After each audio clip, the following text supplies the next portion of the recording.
Good morning, friends. Good morning to you all, especially BA final year students, those who are studying economics as optional. So, all BA, HEP, EPP, computer application, and those who are having economics as optional subject, all are welcome to this class. Today, we are going to discuss about the population explosion. Definition of the population explosion, the world population, how it is reached to 7.8 billions, and so what is the share of Indian population in the world, the percentage of world population, the what are the reasons for population explosion in India, and what are the implications of that explosion of population on Indian economy, and remedial measures. I mean, what steps are to be taken to reduce the population growth rate. So, friends, today we are going to discuss population explosion. So, as you all know the definition, now we are going to know the definition. So, ఈరోజు మనం జనాభా విస్ఫోటనము కారణాలు, పరిణామాలు మరియు తగ్గించడానికి తీసుకున్నటువంటి చర్యలు భారతదేశంలో ఎలా ఉన్నాయి అనే విషయాన్ని మనం పరిశీలించబోతున్నాం. ముందుగా జనాభా విస్ఫోటనముకు సంబంధించినటువంటి జనరల్ డెఫినేషన్ మొత్తం మీద ఈ డిక్షనరీలో ఉన్నటువంటి డెఫినేషన్ను తీసుకునే ప్రయత్నం చేద్దాం. So, population explosion definition: the rapid increase in number of particular species, especially in the world's human population since the end of the World War II, attributed to an accelerating birth rate, a decrease in infant mortality and an increase in life expectancy. So ఇక్కడ ఈ definition ఏదైతే ఉందో మనకు, అంటే ఇక్కడ species అంటే దేని జనాభా పెరిగినా మనము జనాభా విస్ఫోటనము అంటాము. కాకపోతే మనం ఇక్కడ మానవ జనాభా గురించి చెప్తున్నాం మనం. సో, రెండవ ప్రపంచ యుద్ధం తర్వాత బర్త్ రేట్ అనేది పెరగడం వల్ల, అదే సమయం లోపల శిశు మరణాల రేటు తగ్గడము, జీవన ఆయు ప్రమాణం పెరగడం వల్ల ఈ జనాభా పెరిగిపోవడాన్ని సూచించేదే జనాభా విస్ఫోటనము. మనము సంక్షిప్తంగా చెప్పాలంటే, జననాల రేటు తగ్గకుండా మరణాల రేటు తగ్గడం వల్ల జనాభా విపరీతంగా పెరగడాన్ని సూచించేదానిని జనాభా విస్ఫోటనము అంటాము. సో, ప్రపంచ జనాభాను మన గనక ఒకసారి పరిశీలించినట్టయితే, ప్రపంచ జనాభా ఏ విధంగా పెరుగుతూ వచ్చింది, ఒక ఐడియా కోసము ప్రపంచ జనాభా ఏ విధంగా విస్ఫోటనం చెందింది, దాని నుంచి మళ్ళీ భారతదేశం వైపుకి వద్దాం. ముందుగా ప్రపంచ జనాభా విస్ఫోటనముకు సంబంధించినటువంటి వరల్డ్ పాపులేషన్ స్టాటిస్టిక్స్ మనం చూద్దాం ఇప్పుడు. సో, ఇక్కడ ఈ టేబుల్లో వరల్డ్ పాపులేషన్ స్టాటిస్టిక్స్ లోపల world population mile stones in billions, అంటే 1 బిలియన్ అంటే 100 కోట్లు, 100 కోట్లు అంటే 1 బిలియన్, 1 మిలియన్ అంటే 10 లక్షలు, 1 బిలియన్ అంటే 100 కోట్లు, 1 ట్రిలియన్ అంటే 1,00,000 కోట్లు. ఇది గుర్తుపెట్టుకోవాలి. సో, ఇక్కడ ఫస్ట్ రో లోపల మన పాపులేషన్ ఇది 1 బిలియన్, 2, 3, 4, 5, 6, 7, 8, 9 ఇలా. ఇక్కడ ఆల్రెడీ మనం 7 పైననే ఉన్నాం కాబట్టి 8, 9 అనేది ప్రొజెక్షన్స్. సో, ఏ సంవత్సరములో ఎంత ఉంది అనేది రెండో దాంట్లో చూపిస్తున్నాం మనం. మూడో దాంట్లో ఇయర్స్ ఎలాప్స్డ్, అంటే ఎన్ని సంవత్సరాలు పట్టింది 1 బిలియన్ జనాభా పెరగడానికి, ప్రపంచ జనాభా 100 కోట్లు అదనంగా పెరగడానికి ఎంత సమయం పట్టిందనేది మూడో దాంట్లో మూడో వరుసలో చూస్తున్నాం, అడ్డు వరుస లోపల. సో, ఇక్కడ ఫస్ట్ చూసినట్టయితే 1804 1804వ సంవత్సరం లోపల ప్రపంచ జనాభా 1 బిలియన్గా ఉంది. అది 123 సంవత్సరాల లోపల, అంటే 1927 నాటికి 2 బిలియన్స్కు చేరుకుంది. అదేవిధంగా ఇంకో 33 సంవత్సరాలు, అంటే 1960కి 33 సంవత్సరాల కాల వ్యవధి లోపల 3 బిలియన్లకు చేరుకుంది. ఇక 4 బిలియన్లకు 1974 లోపల 4 బిలియన్లకు చేరుకుంది. దానికి పట్టిన సమయం కేవలం 14 సంవత్సరాలు మాత్రమే. అదనంగా 100 కోట్ల జనాభా పెరగడానికి పట్టిన సమయం 14 సంవత్సరాలు ప్రపంచ జనాభా. అదేవిధంగా 5 బిలియన్లకు 1987 జూలై 11న ప్రపంచ జనాభా చేరుకుంది. కాబట్టి దాన్ని మనం పురస్కరించుకొనే సో జూలై 11న ఈ 500 కోట్లవ బిడ్డ జన్మించింది. కాబట్టి దాన్ని 1980 నుంచి యుఎన్డిపి 1989 నుంచి యుఎన్డిపి ఆ దినాన్ని ప్రపంచ జనాభా దినోత్సవంగా జరుపుకోవాలని నిర్ణయించింది ఐక్యరాజ్య సమితి ఒక అంగమైనటువంటి యుఎన్డిపి. సో ఇది 1987 నాటికి, అంటే ఇంకో 13 సంవత్సరాలనే, అంటే 74 నుండి 87 వరకు 100 కోట్లకు జనాభా పెరిగింది. ఇంకా అదనంగా 100 కోట్లు పెరిగింది, అంటే 500 కోట్లకు జనాభా చేరుకుంది. ఇక 1999 అక్టోబర్ నాటికి మరో 100 కోట్లు జనాభా పెరిగింది. ఇంకో 12 సంవత్సరాలు పట్టింది దీనికి 100 కోట్ల జనాభా అదనంగా పెరగడానికి, 600 కోట్లకు చేరుకోవడానికి. ఇక 2011 నాటికి ప్రపంచ జనాభా 700 కోట్లకు, అంటే 7 బిలియన్లు, అంటే 700 కోట్లకు చేరుకుంది. దానికి పట్టిన సమయం కూడా 12 సంవత్సరాలే. సో ఇక్కడ నుండి ఇక్కడ వరకు మనం ఇప్పుడు సుమారుగా 780 కోట్ల జనాభా ఉంది ప్రపంచ జనాభా ప్రస్తుతం సుమారుగా. సో దీంట్లో ఇక్కడ మనము 2011 నుంచి 2020కి వచ్చాం. ఇంకో ఎక్కువ దూరంలో లేము, అంటే 2024 అనేది ఇంకా ఈ ప్రొజెక్షన్స్ ఉన్నాయి. దానికంటే ముందుగానే ప్రపంచ జనాభా అనేది 2024 కంటే ముందుగానే ప్రపంచ జనాభా 780 కోట్ల నుండి 800 కోట్లకు చేరుకోవడానికి మేబీ ఇంకో 1 year are 2 year, maximum 1 year పట్టే అవకాశం ఉంటుంది అంతే. సో ఈ ప్రొజెక్షన్స్ ముందుకు జరుగుతాయి, అనుకున్న దానికంటే ఇంకా ఎక్కువ వేగంగా పెరుగుతుంది కాబట్టి జనాభా.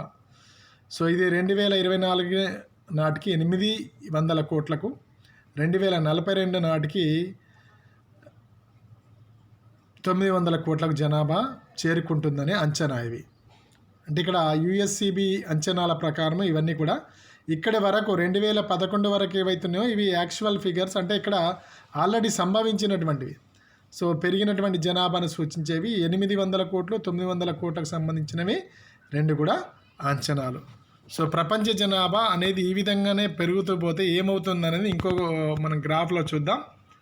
సో ఇక్కడ వరల్డ్ పాపులేషన్ లోపల మనం గమనించినట్టయితే ఎక్స్ అక్షం మీద సంవత్సరాలను తీసుకున్నాం, వై అక్షం మీద మనకు బిలియన్ల లోపల జనాభాను సూచించడం జరిగింది, ఎన్ని బిలియన్ల జనాభా అనేది. సో ఇక్కడ మనకు 1800 సంవత్సరం నుంచి తీసుకోవడం జరిగింది. సో అక్కడ 1 బిలియన్ ఉన్నప్పటి నుంచి జనాభా ఎలా పెరుగుతూ వచ్చింది. సో 2 బిలియన్లకు 1930లో, 4 బిలియన్లకు 1974లో, 6 బిలియన్లకు 1999లో, 7.8 బిలియన్లు ఇప్పుడు 2020 నాటికి 7.8 బిలియన్ల జనాభా ఉంది. ఇది ఎక్కడి వరకు ప్రొజెక్షన్ దీనిలో ఉంది అంటే 2100 సంవత్సరాలు, 2100 వరకు ప్రపంచ జనాభా అనేది 15.6 బిలియన్లకు, అంటే 1560 కోట్లకు చేరుకుంటుందనే అంచనాను ఇక్కడ సూచించడం జరిగింది. అంటే ఆల్మోస్ట్గా ఇప్పుడున్న జనాభాకు ఇంకొక దాదాపుగా 20 అంటే 80 సంవత్సరాల లోపల ఇప్పుడున్న ప్రపంచ జనాభా రెట్టింపు అవుతుందనే అంచనాలను సూచిస్తుంది. ఇది అంటే ప్రపంచ జనాభా ఎంత వేగంగా పెరుగుతుంది. అయితే ఇక్కడ ఈ ప్రపంచ జనాభా పెరుగుదలలో ప్రధాన పాత్ర పోషిస్తున్న దేశాలు అభివృద్ధి చెందుతున్న దేశాలు, వెనుకబడిన దేశాలు. అభివృద్ధి చెందిన దేశాలలో జనాభా పెరుగుదల చాలా స్వల్పంగా కానీ, రష్యా లాంటి దేశాల లోపల నెగటివ్ గ్రోత్ కానీ మనం చూడొచ్చు, యూరోప్లో కూడా కొన్ని దేశాల లోపల. సో ఇక్కడ ప్రపంచ జనాభాకు పెరుగుదలకు ఎక్కువగా దోహదం చేస్తున్న దేశాలు మనలాంటి దేశము, అభివృద్ధి చెందుతున్న దేశాలు, ఆఫ్రికా ఖండంలోని దేశాలు, ఆసియా ఖండంలోని దేశాలు, కొంతవరకు దక్షిణ అమెరికా ఖండంలోని దేశాలు ఇక్కడ ప్రపంచ జనాభా పెరగడం లోపల ప్రధాన పాత్ర పోషిస్తున్నాయని చెప్పొచ్చు. ఇక భారతదేశం విషయానికి వచ్చేద్దాం. భారతదేశం యొక్క జనాభా ప్రపంచ జనాభాలో ఎంత శాతం ఉంది అనే విషయాన్ని మనం చూద్దాం.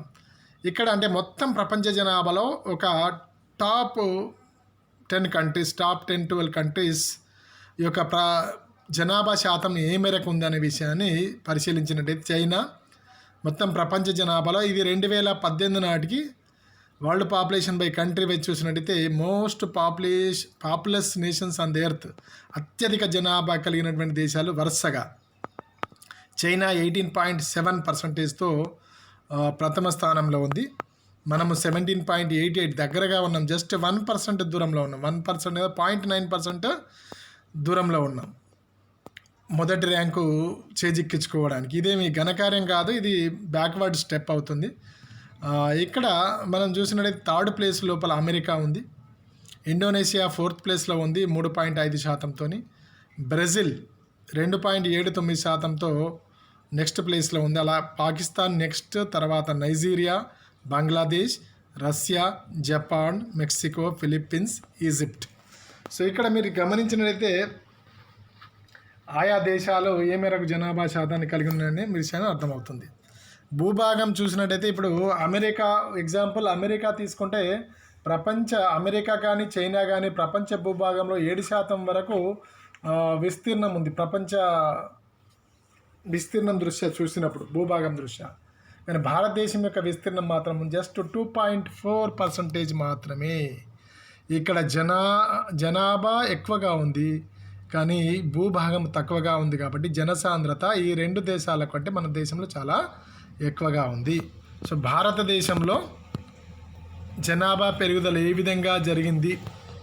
1951లో 3,61,88,000 ఉండగా అది క్రమంగా 1961లో 43,92,35,000. ఇక్కడ చివరి దాంట్లో మనము పెరుగుదల శాతాన్ని సూచిస్తున్నాం. 10 సంవత్సరాలకు ఎంత శాతం పెరిగింది అనేది చెప్తుంది. అది 21.6% పెరిగింది. 1971లో 54,81,60,000కు పెరిగింది, అంటే 24.8% పెరిగింది. అదేవిధంగా 1981లో 68,33,29,000కు జనాభా పెరిగింది, అంటే 24.7% పెరిగింది. సో ఇక్కడ 1991 నాటికి మన జనాభా 84,83,87,888కి పెరిగింది. ఆల్మోస్ట్ ఇది కూడా 24% దగ్గరగా పెరిగింది. సో ఇది 10 సంవత్సరాల కంటే సంవత్సరిక పెరుగుదల రేట్ ఎంత అవుతుంది? 23.9 అంటే 2.39% అవుతుంది. సంవత్సరానికి 2.39 చొప్పున పెరిగితే 10 సంవత్సరాలకు 23.9 అవుతుంది. సో 2001 నాటికి 102,87,37,436 కోట్లకు పెరిగింది. ఇది 21.5% పెరుగుదలకు సమానము. ఇది 2.15% వార్షిక పెరుగుదల రేటు సంవత్సరానికి.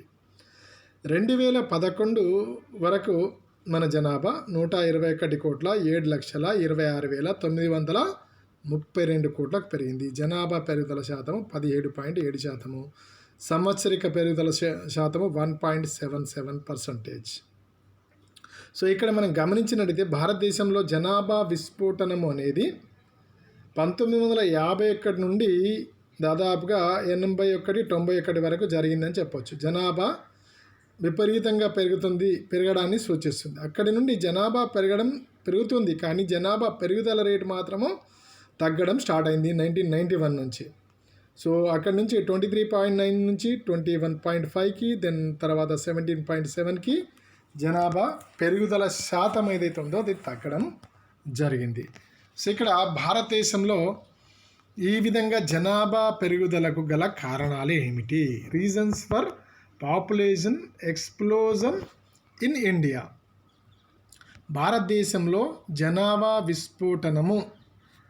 విస్ఫోటనము అంటే ఒకేసారి పెద్ద ఎత్తున శక్తి విడుదల కావడాన్ని సూచించడానికి ఎక్స్ప్లోజన్ అనే పదాన్ని వాడతాము. ఇక్కడ జనాభా విస్ఫోటనం అంటే జనాభా ఒకేసారి పెద్ద ఎత్తున పెరగడాన్ని సూచించడానికి ఈ ఎక్స్ప్లోజన్ అనే పదాన్ని మనము ఉపయోగిస్తూ ఉన్నాం. కాబట్టి ఇక్కడ భారతదేశంలో జనాభా పెరుగుదలకు గల కారణాలు: హై బర్త్ రేట్ ఫస్ట్, అధిక జననాల రేటు రెండవది, ఇక మరణాల రేటులో తగ్గుదల. సో ఈ రెండింటికి మధ్య ఉన్న తేడానే జనాభా పెరుగుదలను సూచిస్తుంది. జననాల రేటుకు మరణాల రేటుకు మధ్య ఉన్న అంతరము లేదా భేదం అనేది జనాభా పెరుగుదలను సూచిస్తుందనే విషయాన్ని నిన్నటి క్లాస్లో కూడా చెప్పుకున్నాం మనం. ఉదాహరణకి 100 మంది జన్మించారు. ఇప్పుడు ఉన్నది ఉదాహరణకు 100 కోట్ల జనాభా ఉంది.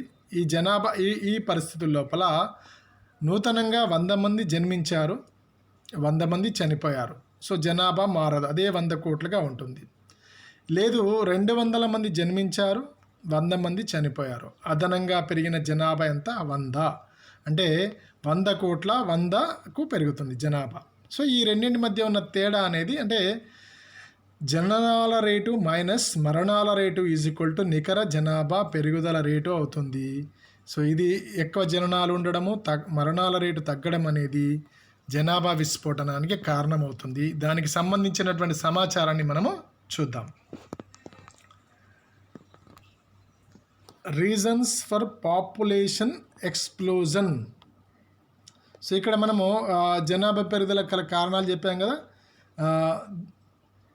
ఫస్ట్ దాంట్లో పీరియడ్ అంటే ప్రతి 10 సంవత్సరాలకు జనాభా లెక్క సేకరణ ఉంటుంది కాబట్టి 10 years కూడా తీసుకున్నాం మనం.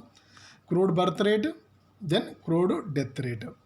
అదేవిధంగా ఇక్కడ ఎంత జనాభా పెరిగింది అనేది లాస్ట్ కాలంలో తెలుస్తుంది, నేచురల్ గ్రోత్ రేట్. సో ఇక్కడ మొదట్లో మనకు అధిక 1891 నుంచి తీసుకున్నాం మనం అఫీషియల్గా జనాభా లెక్కల సేకరణ అనేది అధికారిక గణాంక ఈ జనాభా లెక్కల సేకరణ అనేది 1881 నుంచి స్టార్ట్ అయిందని చెప్పాము. కాబట్టి 1891 నుంచి మనం జనాభా లెక్కలు తీసుకున్నాం. ఇక్కడ 1881 లేదని కాదు, 1891 నుంచి మనము తీసుకోవడం జరిగింది. ఇక్కడ 1872లో మొదటిసారిగా జనాభా లెక్కలు సేకరించారు. అధికారికంగా సేకరించడము మాత్రము 1881 నుంచి ఈ 10 సంవత్సరాలకు ఒకసారి జనాభా లెక్కల సేకరణ ఏదైతే ఉందో అప్పటి నుంచి ప్రారంభమైంది. దాన్ని దృష్టిలో పెట్టుకోవాలి. ఇక మనము గమనించినట్టయితే ఈ జననాల రేటు మనకు అప్ టు 1941 వరకు దాదాపుగా స్థిరంగా ఉంది. కొంచెం అటు మధ్యలో పెరిగింది. సో జననాల రేటు కొద్దిగా పెరిగింది, అక్కడ నుంచి పెద్దగా మార్పులకు లోను. కానీ డెత్ రేటు మనం గమనించినట్టయితే ఒక్క 1911 టు 1921 మధ్యలో డెత్ రేటు పెరిగింది. ఆ సమయంలో సంభవించినటువంటి భారతదేశంలో సంభవించినటువంటి భయంకరమైన కరువు కాటకాలు, క్షామాలు, రకరకాల అంటువ్యాధులు ప్రబలడం వల్ల డెత్ రేటు భయంకరంగా పెరిగిపోయింది. ఇది జననాల రేటు మించి డెత్ రేటు పెరిగింది కాబట్టి ఈ సహజ వృద్ధి రేటు లేదా నికర వృద్ధి రేటు అనేది మైనస్లో ఉంది. మొదటిసారిగా జనాభా తగ్గింది 1921లో, అంటే ఈ దశాబ్ద కాలంలో 1911 టు 1921 దశాబ్ద కాలంలో జనాభా పెరుగుదల రేటు -0.5. కాబట్టి దీన్ని గ్రేట్ డివైడింగ్ ఇయర్ అన్నాం. జనాభా లెక్కల పరంగా భారతదేశ జనాభా గణాంకాల చరిత్ర మనం పరిశీలిస్తే 1921 ఇయర్ని గ్రేట్ డివైడింగ్ ఇయర్ అంటాం, గొప్ప విభాజక సంవత్సరము అంటాం మనం. సో ఇక్కడి నుంచి మీరు గమనించిన దీనిలో మీరు గమనించవచ్చు ఏంటంటే వరుసగా ఏమవుతుంది, బర్త్ రేటు తగ్గుతుంది. రెండు పట్టికలు మీరు గమనించినట్టయితే డెత్ రేటు కూడా తగ్గుతుంది. కానీ రెండింటిలోని తగ్గుదలను మనము సాపేక్షంగా చూసినప్పుడు జననాల రేటులోని తగ్గుదల తక్కువగా ఉంది. కానీ మరణాల రేటులోని తగ్గుదల స్వాతంత్రం వచ్చిన తర్వాత, స్వాతంత్రము రాకముందు నుండి తగ్గడం స్టార్ట్ అయింది, స్వాతంత్రం వచ్చిన తర్వాత ఇంకా గణనీయంగా తగ్గుతూ వస్తుంది. సో మనకి ఇక్కడ మనకు 1941 సమయంలో స్వాతంత్రం వచ్చే దశాబ్దంలో మరణాల రేటు 27.4% ఉంది. ఇది మరణాల రేటు కానీ జననాల రేటు కానీ రెండింటిని ప్రతి 1000 మందికి లెక్కిస్తామనే విషయాన్ని ఇంతకుముందే తెలుసుకుని ఉన్నాం మనం. సో ప్రతి 1000 మందికి ఎంతమంది జన్మిస్తున్నారు, ఎంతమంది మరణిస్తున్నారు అనే విషయాన్ని చూస్తాము. సో అది ప్రతి 1000 మందికి తీసుకుంటాం. శిశు మరణాల రేటు కానీ జననాల రేటు కానీ మరణాల రేటు కానీ దాన్ని 1000కి లెక్కించడం జరుగుతుంది.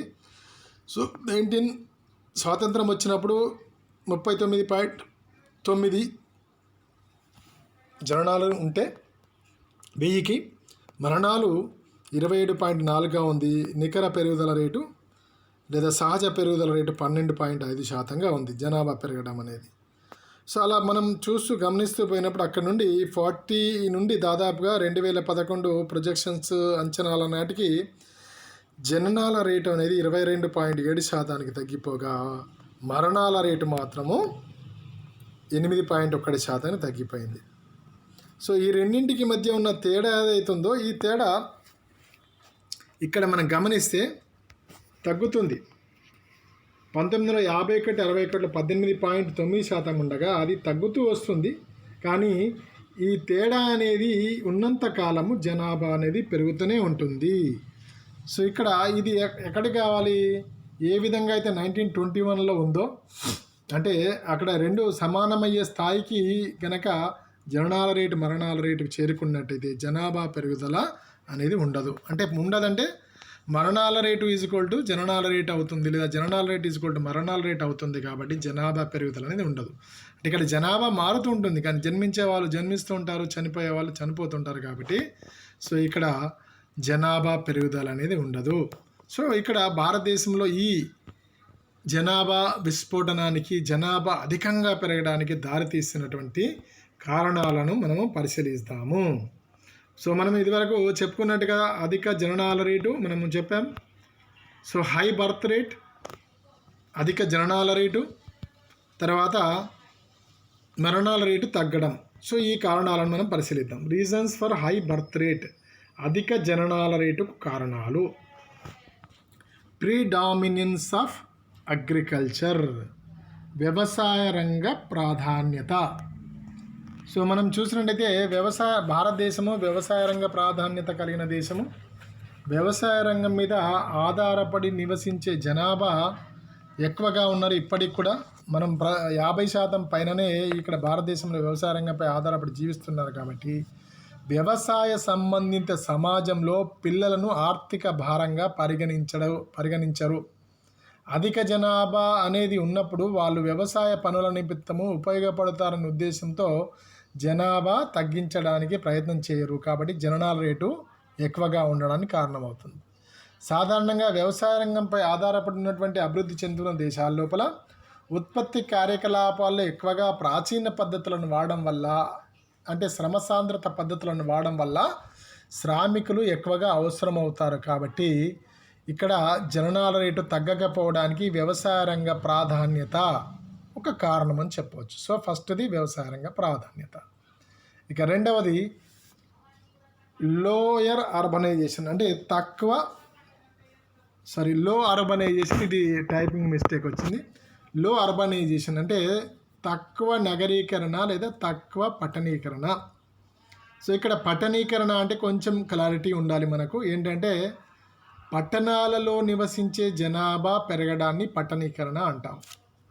మన దేశంలో చూసినట్టయితే పట్టణాలలో నివసించే జనాభా 1951లో 17.3% ఉంది. ఇది 2001 నాటికి 27.8% పెరిగింది. కానీ అంటే ఇక్కడ దేశంలో పారిశ్రామికరణ అనేది వేగవంతంగా చోటు చేసుకోకపోవడం వల్ల నగరీకరణ మన దేశంలో చాలా తక్కువగా ఉంది. ఇది అభివృద్ధి చెందిన దేశాల్లో చూసినట్టయితే దాదాపుగా 70 నుంచి 80% జనాభా నగరాలలో ఉంటుంది. మిగతా 20% జనాభా మాత్రమే గ్రామీణ ప్రాంతాలలో ఉంటుంది. సో ఇక్కడ మన దేశంలో 27.8% మాత్రమే ఉంది. అది 2011 నాటికి కూడా 31% చేరుకుంది. 30% పైగా చేరుకుంది. కానీ ఇక్కడ మనం గమనించినట్టయితే ఈ నగరీకరణ తక్కువగా ఉండడం అనేది అధిక జననాల రేటుకి ఏ విధంగా కారణమవుతుందంటే, నగరీకరణ అంటే పారిశ్రామికరణ వేగంగా జరిగినప్పుడు నగరాలలో నివసించే జనాభా శాతం పెరుగుతుంది. ఎందుకంటే అక్కడ పరిశ్రమలలో లేదా వివిధ రంగాలలో ఉపాధి అవకాశాలను వెతుక్కుంటూ పట్టణాలకు వెళ్తారు. పట్టణాలకు వెళ్ళడం వల్ల పట్టణాల లోపల జనసమ్మర్దం పెరిగిపోతుంది. అక్కడ జీవన వ్యయం కూడా, కాస్ట్ ఆఫ్ లివింగ్ కూడా చాలా ఎక్కువగా ఉంటుంది. పారిశుద్ధ్యము వీటి వల్ల విద్య కోసం ప్రధానికి అధికంగా ఖర్చు చేయాల్సి వస్తుంది. కాబట్టి ఇక్కడ ఆ జీవన ప్రమాణాన్ని నిలబెట్టుకోవాలంటే, దాన్ని తట్టుకోవాలంటే తక్కువ సంతానం ఉండాల్సి వస్తుంది. కాబట్టి నగరీకరణ పెరిగినట్టయితే జననాల రేటు తగ్గే అవకాశం ఉంది. కానీ భారతదేశంలో నగరీకరణ అంటే నగరాలలో నివసించే జనాభా ఇంకా చాలా తక్కువగా ఉంది. కాబట్టి ఇది అధిక జననాల రేటు ఉండడానికి, కొనసాగడానికి కారణము. తర్వాత పావర్టీ. సో ఇక్కడ పావర్టీ అనేది, పేదరికం అనేది అధిక జననాల రేటుకు కారణమవుతుంది. సో ఇక్కడ ఒక ప్రముఖ ఆర్థికవేత్త ప్రకారము, అంటే మహమ్మద్ మందాని అనే ఆర్థికవేత్త ప్రకారము, భారతదేశంలో పెద్ద కుటుంబాలు ఉండడం వల్ల ప్రజలు పేదవారు కాలేదు, కానీ ప్రజలు పేదవారిగా ఉండడం వలన పెద్ద కుటుంబాలు ఏర్పడినవి. సో ఇక్కడ పేదరికం అనేది పెద్ద కుటుంబాలు ఏర్పడడానికి కారణమవుతుంది. అంటే ఇక్కడ తక్కువ స్థాయి ఆదాయం కలిగిన ప్రజలు అధిక స్థాయి సంతానంను కలిగి ఉండడం వల్ల వచ్చే ఆదాయము ఆ శిశువును పెంచడానికి అయ్యే ఖర్చు కంటే అధికమని భావిస్తారు. ఒక 3-4 సంవత్సరాల శిశువును కనుక పెంచి పోషించినట్టయితే 5-6 సంవత్సరం నుంచి ఆ చిన్న పిల్లవాడిని వివిధ పనులలో నియమించడం వల్ల ఆదాయాన్ని సంపాదించి పెడతారనే ఉంటుంది. కాబట్టి వాళ్ళు అధిక సంతానాన్ని భారంగా పరిగణించరు. సో కాబట్టి వాళ్ళకి పేదరికంలో ఉండడం వల్లనే పెద్ద కుటుంబాలు ఏర్పడ్డాయి. సో ఇక్కడ కారణము ఫలితాన్ని గురించి మనం ఆలోచిస్తే పేదరికానికి కారణము పెద్ద కుటుంబాల కారణము పేదరికం అనేది చెప్పడం కష్టంగా మారిపోతుంది, కష్టమవుతుంది. కాబట్టి పేదరికం ఉన్నంత కాలము జననాల రేటు కొనసాగుతూనే ఉంటుంది. కాబట్టి పేదరికము. Next point, high infant mortality rate, అధిక శిశు మరణాల రేటు ఎక్కువగా ఉండడం. శిశు మరణాల రేటు ఎక్కువగా ఉండడము ఏదైతే ఉందో, ప్రతి 1000 మందికి 0 to 1 year ఎవరైతే ఉన్నారో వాళ్ళని శిశువుగా పరిగణిస్తాం. పుట్టిన సెకండ్ నుండి 1 year వరకు ఎవరైతే ఉండారో వాళ్ళను శిశువు కింద పరిగణించడం జరుగుతుంది. ఆ శిశు మరణాల రేటు ఏదైతే ఉందో, శిశు మరణాల రేటు ఎక్కువగా ఉండడం వల్ల అది అధిక జననాల రేటు కారణమవుతుంది. సాధారణంగా పేదవారిని మనం పరిశీలించినట్టయితే పేదవారి లోపల పోషకాహార లోపము మొదలగు కొన్ని కారణాల వల్ల పేదవారిలో శిశు మరణాలు అధికంగా ఉంటాయి. అందుచేత జననాల రేటు అధికంగా ఉండడానికి కారణమవుతుంది. దీనికి 2 కారణాలు మనం చెప్పొచ్చు. ఒకటి, అధిక శిశు మరణాల రేటుకు పరిహారంగా అధిక శిశు జనన రేటును తల్లిదండ్రులు కోరుతారు. రెండవది, శిశు మరణం వల్ల తల్లి వెంటనే గర్భధారణను కోరుతుంది. ఈ కారణం వల్ల అధిక శిశు మరణాల రేటు ఎప్పుడైతే ఉంటారో, పుట్టినటువంటి శిశువులు మరణిస్తూ ఉంటారో, అలాంటి పరిస్థితుల లోపల అధిక సంతానాన్ని కోరుకుంటారు. ఎందుకంటే ఎంతమంది బ్రతుకుతారో ఎంతమంది చనిపోతారో తెలియదు. కాబట్టి ఎక్కువ మంది సంతానం ఉంటే దానిలోకించి కొంతమంది అయినా బతుకుతారు అనే ఉద్దేశం ఉంటుంది. కాబట్టి ఇక్కడ శిశు మరణాల రేటు ఎక్కువగా ఉండడం అనేది అధిక జననాల రేటుకు కారణమవుతుంది. చిల్డ్రన్ యాజ్ ఎ ఇన్సూరెన్స్, పిల్లలను బీమాగా భావించడము.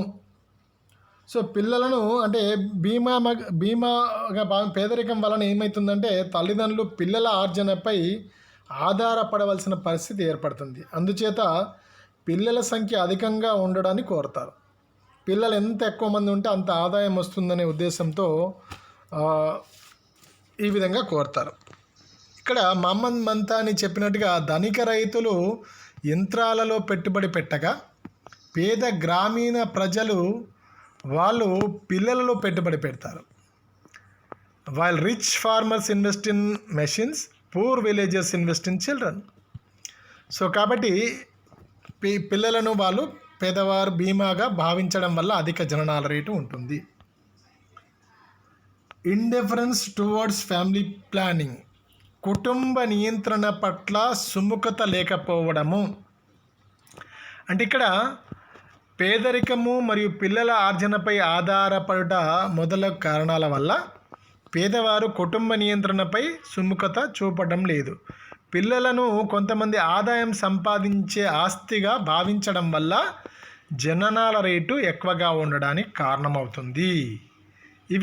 ఇదివరకు మనం చెప్పుకున్నవన్నీ కూడా ఆర్థిక కారకాలు, ఎకనామిక్ ఫ్యాక్టర్స్. సో జననాల రేటు ఎక్కువగా ఉండడానికి కారణమైనటువంటి ఆర్థిక కారకాలు. నెక్స్ట్ సోషల్ ఫ్యాక్టర్స్, సాంఘిక అంశాలు. సో మ్యారేజ్ సిస్టమ్, వివాహ వ్యవస్థ. వివాహము సాంఘిక మరియు మతపరమైన ఆవశ్యకతగా భారతదేశంలో ఉన్నటువంటి ప్రజలు భావిస్తారు. కాబట్టి వివాహం చేసుకొనని వారి సంఖ్య చాలా తక్కువగా ఉంటుంది భారతదేశంలో. అదే అభివృద్ధి చెందిన దేశాల్లో చాలామంది వివాహం చేసుకోకుండానే ఉండిపోతారు. వివాహం చేసుకున్న వాళ్ళు కూడా సంతానాన్ని కనకుండా ఉండిపోయే వాళ్ళు కూడా ఉంటారు. సో ఇక్కడ భారతదేశంలో మాత్రం వివాహం చేసుకోలేదు అంటే అతనికి ఏదో లోపం ఉంది, ఏదో ప్రాబ్లం ఉంది, సమాజం చిన్న చూపు చూస్తుందనే భయంతో ప్రతి ఒక్కరూ వివాహ వ్యవస్థతో బంధించబడి ఉంటారు. అంటే వివాహం చేసుకొని వారి సంఖ్య చాలా స్వల్పము. పైగా బాల్య వివాహాలు అనేది జరుగుతాయి, కానీ ఈ మధ్య ఇప్పుడు లేవు, చాలా తగ్గిపోయాయి. మ్యాక్సిమం 99% తగ్గిపోయాయి. స్త్రీలకు 25 సంవత్సరాల తర్వాతనే జనన రేటు తగ్గాయి. భారతదేశంలో స్త్రీలకు వివాహము 18 సంవత్సరాలకి జరుగుతుంది కాబట్టి జనన రేటు ఎక్కువగా ఉంటుంది. అంటే ఇక్కడ పునరుత్పత్తి రేటు ఎక్కువగా ఉంటుంది చిన్న వయసులో వివాహం చేయడం వల్ల. నెక్స్ట్ సాంఘిక, సోషల్ అండ్ రిలీజియస్ బిలీఫ్స్. సాంఘిక మరియు మతపరమైనటువంటి నమ్మకాలు లేదా మూఢనమ్మకాలు, ఆచారాలు.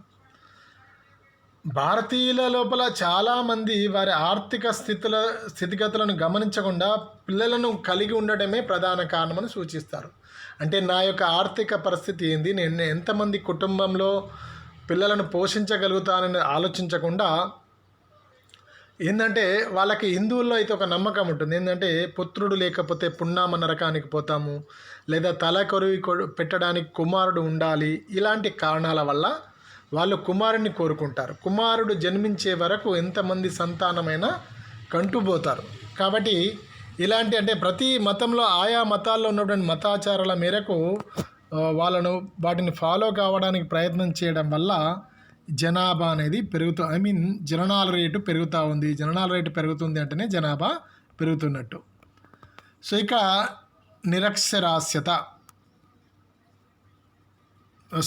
నిరక్షరాస్యతను మనం గమనించినట్టయితే అస్యతకు అపోజిట్ నిరక్షరాస్యత. అక్షరాలను చదవడము రాయడము రాని వారి సంఖ్యను నిరక్షరాస్యత తెలుపుతుంది. భారతదేశంలో నిరక్షరాస్యత చాలా ఎక్కువగా ఉంది ఇప్పటికి కూడా. స్టిల్ నౌ 2011 జనాభా లెక్కల ప్రకారం చూసిన జనాభాలో మొత్తం అక్షరాస్యుల శాతం 74. అంటే ఇంకా 26% మంది నిరక్షరాస్యులు ఉన్నారు. దీంట్లో ముఖ్యంగా స్త్రీలలో అక్షరాస్యుల శాతము 2011 జనాభా లెక్కల ప్రకారం 65% మాత్రమే. పురుషుల్లో ఇది 82%గా ఉంది, కానీ స్త్రీలలో మాత్రము 65% మాత్రమే ఉండడం వల్ల సో స్త్రీలకు అవగాహన తక్కువగా ఉండడము, పురుషుల్లో కూడా నిరక్షరాస్యులు ఉండడం వల్ల ఏమవుతుంది, సాధారణంగా అక్షరాస్యత పెరిగే కొలది అవగాహన పెరుగుతుంది. చిన్న కుటుంబాలను కోరుకుంటారు. నిరక్షరాస్యత ముఖ్యంగా స్త్రీలలో గ్రామీణ ప్రాంతాలలో ఎక్కువగా ఉండడం వల్ల జననాల రేటు ఎక్కువగా ఉండడానికి కారణమవుతుంది. సో ఆ కుటుంబంలో ఉన్న పెద్దలు, ఆ కుటుంబంలో ఉన్న వాళ్ళ తండ్రి అంటే తాత ముత్తాతలు ఎవరైతే ఉన్నారో వాళ్ళు ఫోర్స్ చేయడం వల్ల మేము ఇంతమందిని కన్నాం, మీరు కూడా ఇంతమందిని కనాల్సిందే అనే ఇలాంటి నిబంధనల వల్ల అలా అవగాహన రాహిత్యం వల్ల జననాల రేటు ఎక్కువగా ఉండడానికి కారణమవుతుంది. తర్వాత lack of awareness on family planning methods.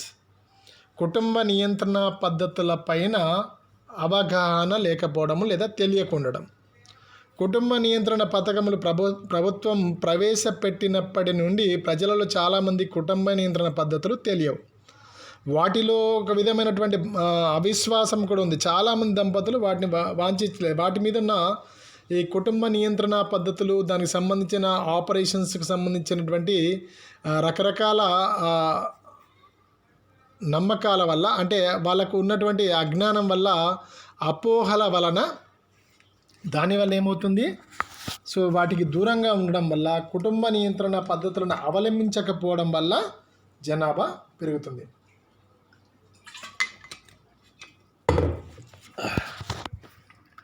అదేవిధంగా desire to have a son, కుమారుడు కావాలని కోరిక. కుమారుడు లేని కుటుంబాలు కుమార సంతతికై శిశు జననములు పెంచుతున్నారని తెలియజేస్తుంది. ఆపరేషన్ రీసెర్చ్ గ్రూప్ సర్వే ప్రకారము కుమారులు లేని 60% కుటుంబంలో శిశు జననములను అంటే ఇక్కడ జనన రేటు పెరగడానికి కారణమవుతుందని ఒక సర్వే ద్వారా తెలిసినటువంటి అంశము. తర్వాత హాట్ క్లైమేట్ కండిషన్స్, అంటే వేడి శీతోష్ణ స్థితి సాధారణంగా ఉష్ణమండల ప్రాంతాలలో ఈ యొక్క ప్యూబర్టీ దశ అంటే ఏదైతే ఉందో పిల్లలను కనే వయసు అనేది తొందరగా స్టార్ట్ అయిపోతుంది స్త్రీల లోపల, పురుషుల లోపల. సో స్త్రీలు 12 నుండి 14 సంవత్సరాల వరకే ఈ యొక్క పిల్లల్ని కనే స్థితికి చేరుకుంటారు. అంటే వాళ్ళ లోపల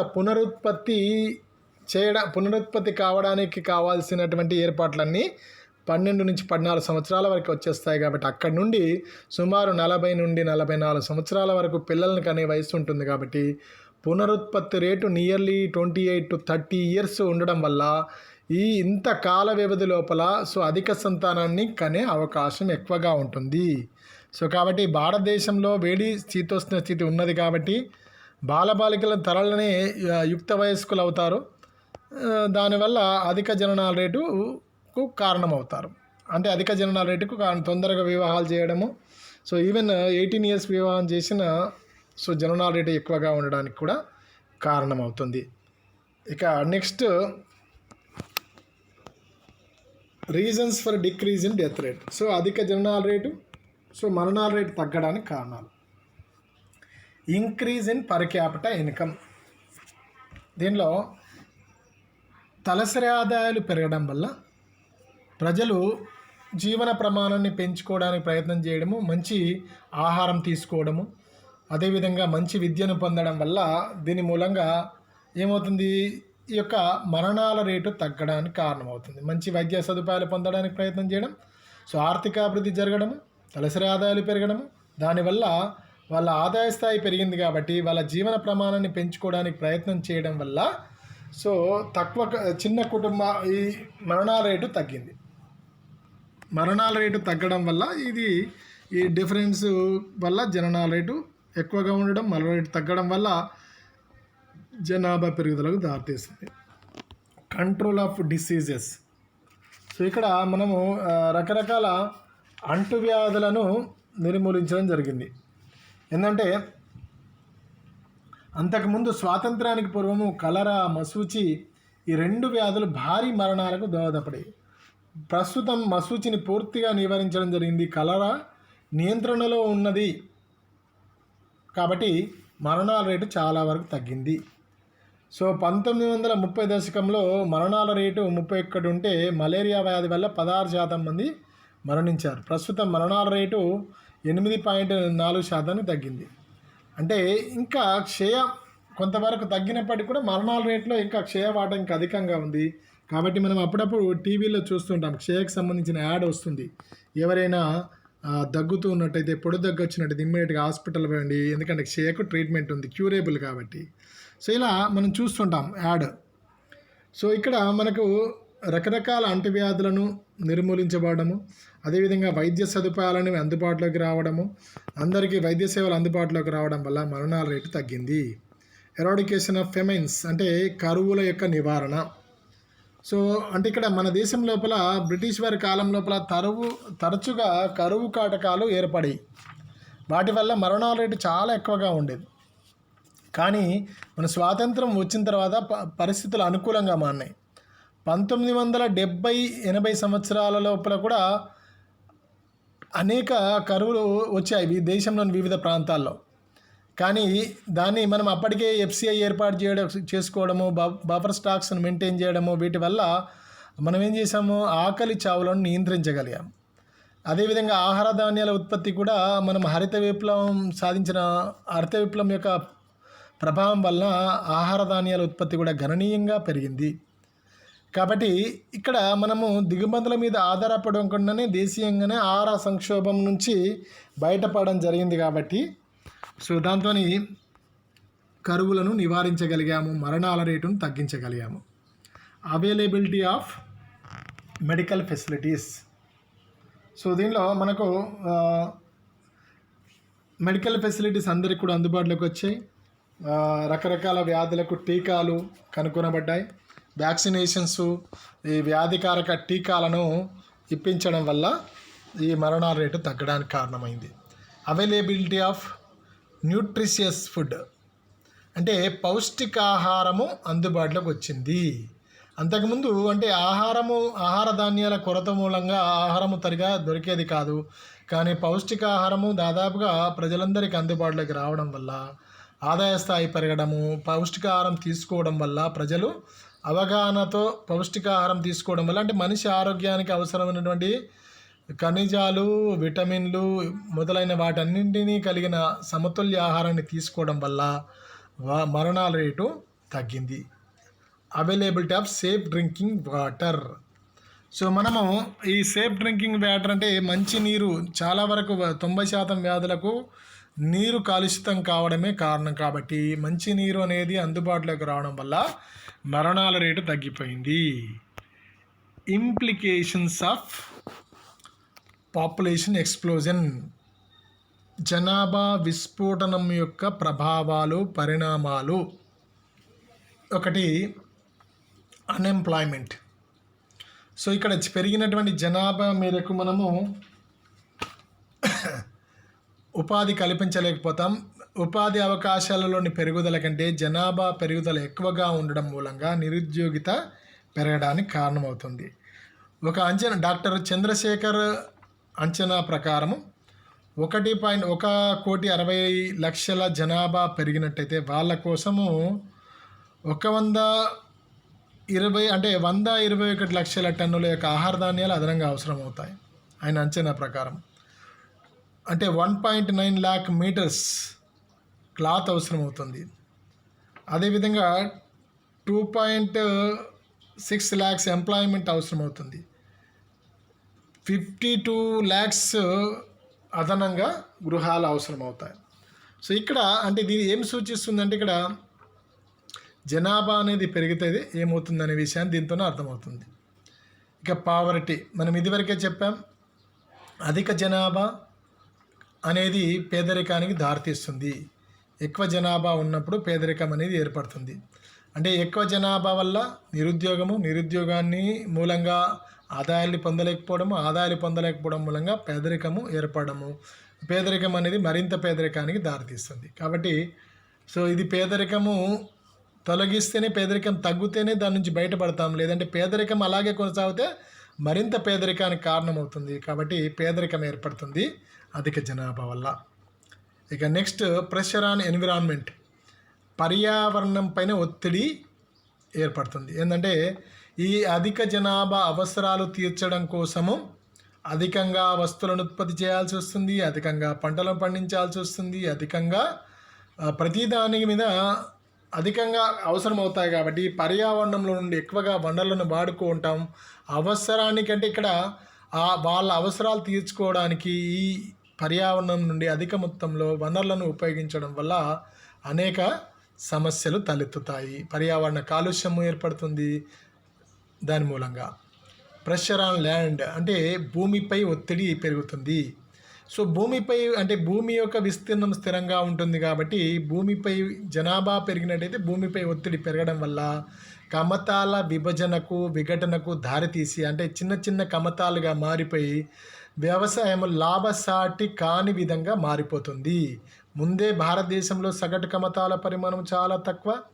దానికి తోడు ఇంకా జనాభా పెరిగినట్టయితే సగటు సాగు చేసే భూ పరిమాణం అనేది తగ్గిపోతుంది, చిన్నగా మారిపోతుంది. కాబట్టి దానివల్ల సో వ్యవసాయ ఉత్పాదకత తగ్గిపోతుంది. ఆహార ధాన్యాల ఉత్పత్తి పడిపోయే ప్రమాదం ఉంది భవిష్యత్తులో. So next social problems. జనాభా అధికంగా పెరిగినట్టయితే పేదరికము, నిరుద్యోగం ఏర్పడతాయి. ప్రజలు అంటే ఉపాధి అవకాశాలు లేక పేదరికంలో ఉండి నైరాశ్యంలోకి వెళ్ళి తగినటువంటి ఆదాయాలను పొందలేని పరిస్థితులు ఉన్నప్పుడు అనేక సాంఘిక అనైతిక కార్యకలాపాలకు పాల్పడే అవకాశం ఉంది. వ్యభిచారము పెరగడం కావచ్చు, దొంగతనాలు చేయడం కావచ్చు. సో కొంతవరకు ఇప్పుడు మనం భారతదేశంలో చూసినట్టయితే నక్సలిజం పెరగడానికి కూడా ఇది కారణం అని చెప్పొచ్చు. సో ఇలాంటి వాటి మూలంగా ఇటువంటి సాంఘిక సమస్యలు తలెత్తుతాయి. సో అంటే అనేక రాజకీయపరమైనటువంటి మార్పులకు కూడా కారణమవుతాయి ఈ సాంఘిక సమస్యలు. జనాభా పెరుగుదల వల్ల ఏర్పడిన సాంఘిక సమస్యలు రాజకీయ సమస్యలకు కూడా కారణమయ్యే అవకాశం ఉంటుంది. లో స్టాండర్డ్ ఆఫ్ లివింగ్, తక్కువ స్థాయి జీవన ప్రమాణము. సో ఇక్కడ జీవన ప్రమాణము చాలా తక్కువగా ఉంటుంది. ఎందుకంటే పెరిగినటువంటి జనాభా అందరికి కావాల్సిన అవసరాలు అనేవి మనము తీర్చడం కుదరదు కాబట్టి జీవన ప్రమాణము క్రమేణా తగ్గిపోతుంది జనాభా పెరుగుతూ పోయినట్టయితే.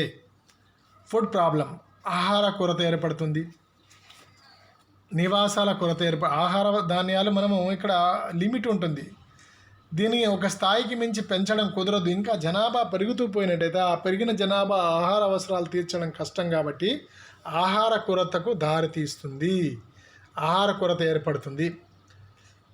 పర్ క్యాపిటల్ ఇన్కమ్ అంటే తలసరి ఆదాయాలు తగ్గిపోతాయి. ఎందుకంటే జాతీయ ఆదాయాన్ని జనాభాచే భాగిస్తే వచ్చేది తలసరి ఆదాయం కాబట్టి. సో ఇక్కడ ఏమవుతుంది, జనాభా పెరుగుతూ ఉంటుంది కాబట్టి తలసరి ఆదాయంలో పెరుగుదల ఉండదు, పెరిగిన చాలా తక్కువ స్థాయిలో పెరుగుదల అనేది ఏర్పడుతుంది జాతీయ ఆదాయం పెరిగినప్పటికీ. ప్రాబ్లమ్ ఆఫ్ ఇన్వెస్ట్మెంట్, ఇక్కడ ఈ పెరిగిన జనాభా అవసరాలు తీర్చడం కోసము పెట్టుబడిని పెట్టాల్సి వస్తుంది, కానీ ఇక్కడ పెట్టుబడి కావాల్సినటువంటి పొదుపు మొత్తాలు తక్కువ స్థాయిలో ఉండడానికి కారణమవుతుంది. ఎందుకంటే వాళ్ళ ఆదాయాలు తక్కువగా ఉండడము, పొదుపు తక్కువ చేయడము, పొదుపు తక్కువగా ఉంటుంది కాబట్టి పెట్టుబడి తక్కువగా ఉండడానికి కారణమవుతుంది అధిక జనాభా వలన. సో ఇవే కాకుండా ఇంకా ఇతర సమస్యలు కూడా తలెత్తుతాయి. ఇంకా పరిష్కార మార్గాలు, రెమెడియల్ మెజర్స్. సో ఇది ఎకనామిక్ మెజర్స్, రెమెడియల్ మెజర్స్ లోపల మనం పరిశీలించినట్టయితే వీటిని కూడా 3 రకాలుగా మనం వర్గీకరించి చెప్పవచ్చు. ఒకటి ఆర్థికపరమైన చర్యలు, సాంఘిక చర్యలు, కుటుంబ నియంత్రణ పథకాలు. ఫస్ట్ ఎకనామిక్ మెజర్స్, ఆర్థిక చర్యల గురించి చూద్దాం. Expansion of industrial sector. So ఇక్కడ గ్రామీణ ప్రాంతాలలో ఉన్నంతకాలము అధిక జననాలను కోరుకుంటారు కాబట్టి పారిశ్రామిక రంగాన్ని విస్తరించినట్టయితే పరిశ్రమల లోపల ఉపాధి అవకాశాలు పెరగడము, పట్టణీకరణ పెరగడము, దానివల్ల సో తక్కువ సంతానాన్ని కోరుకోవడము, మంచి జీవన ప్రమాణాన్ని కోరుకోవడం వల్ల జననాల రేటు తగ్గుతుంది. Providing employment facilities in urban areas. పట్టణ ప్రాంతాల్లో ఉపాధి అవకాశాలు పెంపొందించినట్టయితే గ్రామీణ ప్రాంతాల నుండి పట్టణ ప్రాంతాలకు ప్రజలు వలస వెళ్తారు.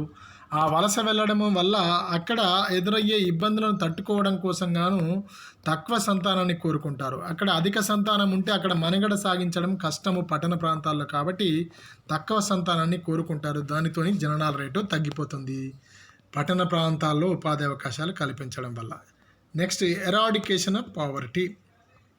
సో పేదరికాన్ని నిర్మూలించినట్లయితేనే జననాల రేటు తగ్గుతుంది. మనం ఇదివరకు చెప్పుకున్నాం. మనం పేదరికము తగ్గిందా అంటే పేదరికము తగ్గింది అంటే అర్థం ఏంటి, వాళ్ళకు కనీస అవసరాలను సమకూర్చుకోగలుగుతున్నారు, వాళ్ళ సామర్థ్యం పెరుగుతుంది, పనిచేసే సామర్థ్యం పెరుగుతుంది, సో ఉపాధి అవకాశాలు దొరుకుతాయి, ఆదాయం పెరుగుతుంది, ఆదాయం పెరిగితే మళ్ళీ ఇంకా పౌష్టికారం తీసుకుంటారు. ఇలా ఇది సైక్లికల్గా పనిచేసి పేదరికాన్ని నిర్మూలించినట్టయితే పేదరికం నుంచి బయటికి పడ్డటువంటి జనాభా తక్కువ పరిమాణంలో కుటుంబ సభ్యులను కోరుకుంటారు, దాంతో జననాల రేటు తగ్గుతుంది. ఇక సోషల్ మెజర్స్, సాంఘిక అంశాలు, ఎడ్యుకేషన్. సోషల్ మెజర్స్ లోపల మనం విద్య అనేది మనం చెప్పాం, అక్షరాస్యతకు జననాల రేటు పెరగడానికి తగ్గడానికి సంబంధం ఉంది. అంటే అక్షరాస్యత పెరిగితే ఇది విలోమ సంబంధం ఉంటుంది. అక్షరాస్యత పెరగడానికి జననాల రేటుకు మధ్య విలోమ సంబంధం. అంటే అక్షరాస్యత పెరిగినట్టయితే జననాల రేటు తగ్గుతుంది. పరిమిత కుటుంబం వల్ల కలిగే ప్రయోజనాలు, పరిమిత కుటుంబం వల్ల కుటుంబ నియంత్రణ పద్ధతుల అవగాహన పెరగడము, వీటి మూలంగా ఇది విద్య వల్లనే సాధ్యమవుతుంది. కాబట్టి విద్య అనేది జననాల రేటు తగ్గడానికి దారితీస్తుంది. Improve the status of women. ఇక్కడ స్త్రీల యొక్క హోదాను పెంచినట్టయితే జననాల రేటు తగ్గుతుంది. స్త్రీలకు తగిన ప్రాధాన్యత ఇచ్చి వివిధ రంగాల లోపల వాళ్ళ హోదాను పెంచడం ద్వారా సో కాబట్టి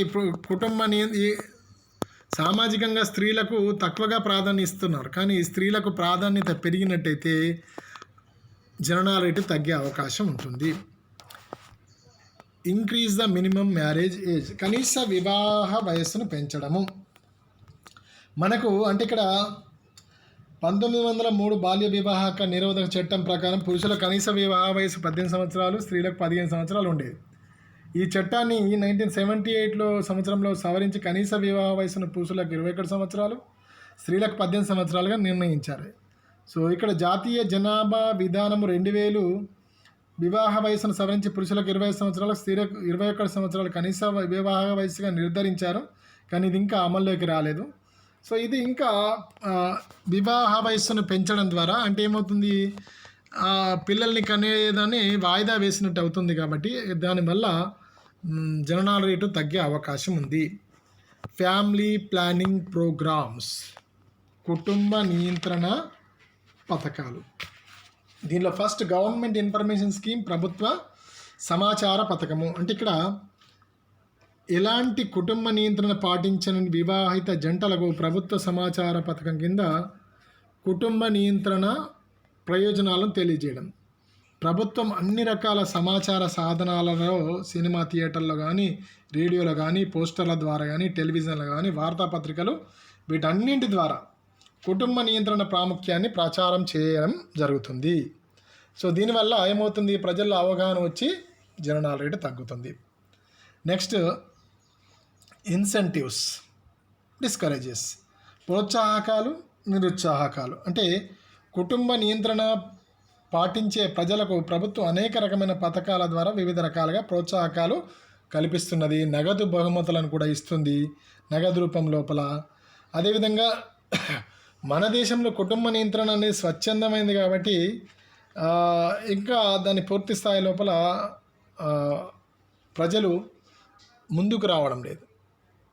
ఎమర్జెన్సీ టైం లోపల ప్రయత్నం చేయడం 1975-76 ప్రాంతం లోపల దేశం లోపల అత్యవసర పరిస్థితి ఉన్న సందర్భంలో బలవంతంగా కుటుంబ నియంత్రణ ఆపరేషన్లు చేయడం జరిగింది. కానీ దాని మూలంగా తర్వాత జరిగిన ఎలక్షన్స్ లోపల ఆ యొక్క పార్టీ, కాంగ్రెస్ పార్టీ పైన ఓడిపోవడానికి గల కారణాల్లో ఇది కూడా ఒకటిగా పనిచేసింది. కాబట్టి ప్రజాస్వామ్య దేశాల్లో అంత సులభం కాదు.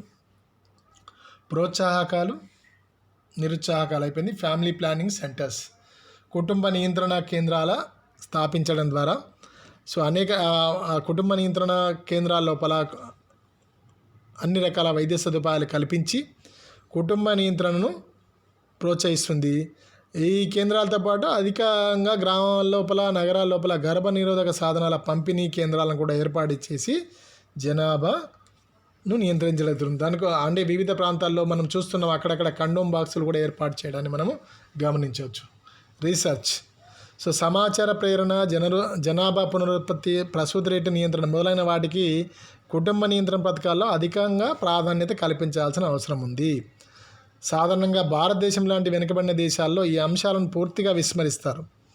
సో వీటన్నింటిని కరెక్ట్గా ఇంప్లిమెంట్ చేసినట్టయితే భారతదేశంలో జనాభా తగ్గడానికి అవకాశం ఉంది. అంటే జనాభా పెరుగుదల రేటు తగ్గి కొన్ని సంవత్సరాలు పోయినట్టయితే జనాభా స్థిరీకరణకు చేరుకోవడానికి అవకాశం ఉంది. దానివల్ల ఇదివరకు ఎదుర్కొంటున్న సమస్యల నుంచి విముక్తి పొందొచ్చు, దేశం ఆర్థికంగా అభివృద్ధి పథంలో దూసుకు వెళ్ళడానికి కారణమవుతుంది. కాబట్టి ఇది జనాభా విస్ఫోటనానికి గల కారణాలు, పరిణామాలు, జనాభాను తగ్గించడానికి తీసుకున్నటువంటి చర్యలు.